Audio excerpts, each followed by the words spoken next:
Welcome to Niagara News. We have something very special for you guys today. We have a launch bundle of the PlayStation VR. This just came out today. It's the October 13th release edition of it. Let's take a look into this thing and give you guys a look at what's in the box and what you actually get with the launch bundle. All right, so taking a look inside the box, we have this, which I'm assuming is the unit itself. Oh. And this is the processor for the unit and the breakout box, which is where all the cables run through. All right, so we're going to save the unit itself, best for last. Let's take a look at the hardware that supports it first. Okay, crack the box open. All right, so right off the bat, PlayStation VR Worlds. Now this is a kind of group of VR experiences, as Sony's titling them. Should be interesting to play through. I hear there's like a really good collection of different sort of stuff. There's Descent, which puts you in a shark cage. I'm sure we'll have some footage of that later. That's pretty cool. This is the PlayStation VR demo disc. So this is all content that's going to be coming out for the system at launch or fairly soon. There's like Drive Club VR, there's eValkyrie, and yeah, quite a few different things. We'll be taking a look at a few of these later on. All right, here are the Move controllers. So here's one of them. I thought it was very interesting that Sony decided to go this route instead of making a brand new controller peripheral for the thing. Just pop one of these out of the box. So yeah, that's definitely something else. All right.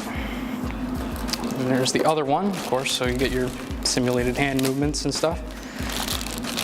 I'm very interested to see how these stack up to the HTC Vive, because the Vive is notably one of the better VR units running like full room scale VR. So we'll see what PlayStation can really do with some of this stuff. All right, so next up, this is the PlayStation camera. And this is the redesign of the PlayStation camera. They say that you will be fine if you have the older camera and older Move controllers. You should be totally okay. That's what the regular unit is essentially for. If you're not going with this bundle, you can just buy the headset, and if you have all this stuff, it kind of works out. It saves you a couple $100. So yeah, so a very neat, different sort of design to this thing. Next up, we have cables. Looks like charging cables, more charging cables. This is the camera base. It's articulated, which is kind of neat. So you should be able to like hang that from the back of a TV.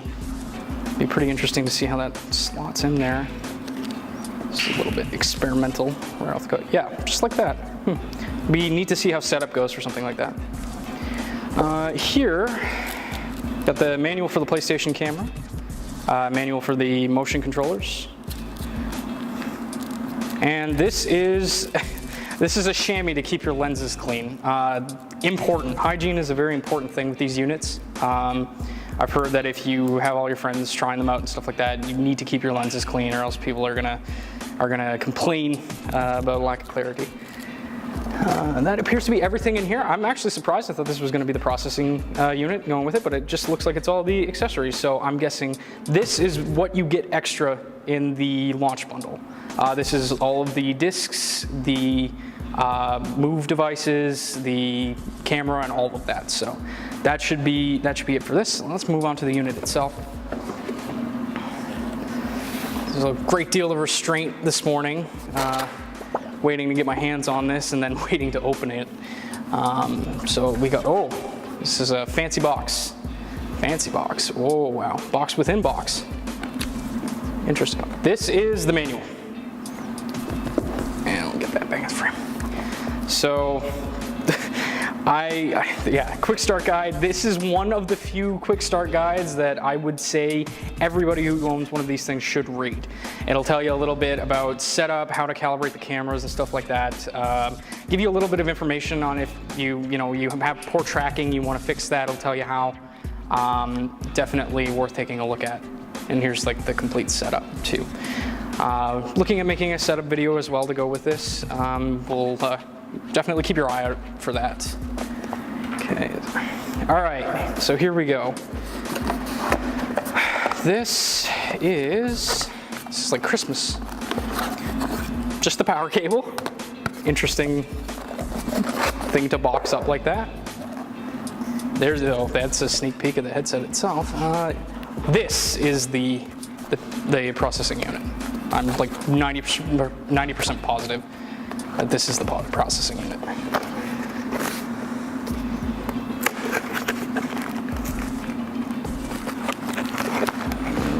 Just look out. Yeah. Oh, that was fun. So we have USB cables out the wazoo, of course. The earbuds that come with the thing, I'm actually kind of happy that they include these. Same deal with the Oculus Rift, they came with earbuds as well. It would have been nice to have seen like a proper headset with one of these models, but you can't have it all, right? Which is kind of the truth with a lot of these things.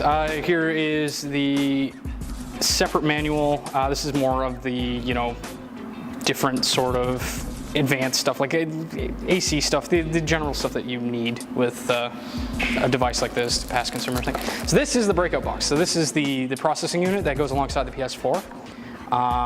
It splits your HDMI output so you can run stuff to the headset. Actually, here's a good look at the back ports. It looks like that's interesting. Huh. Well, we'll learn a little bit more about this sort of functionality in the setup video, I'm sure. But yeah, it looks like you got USB. Actually, those are two HDMI ports, two in the back, so that's the splitter. You've got a USB port, power. The thing actually has a fan in it. I'm very, very curious to see how loud this runs. I doubt it will be that loud, but we'll see. Definitely something to look out for. And the power brick for the breakout box. All right, so this is what everybody's been waiting for. The unit itself, get the box out of the way. Comes wrapped kind of nice. So there's the tether already. This already looks more comfortable than a Vive. I will say I'd agree with some of the statements that some people have said regarding comfort. There's a lot of really good padding. The padding looks particularly nice. It's like a rubber. And yeah, there's the adjustable head strap and stuff like that. So this I'm really looking forward to seeing how this all fits. I again heard that this is probably the most comfortable of the bunch. Looking very forward to checking this out. All right, so that's been our unboxing of the PlayStation VR. Be sure to stay tuned to Niagara News. We'll be having more VR coverage in the next few days as VR launch week progresses for the PlayStation VR.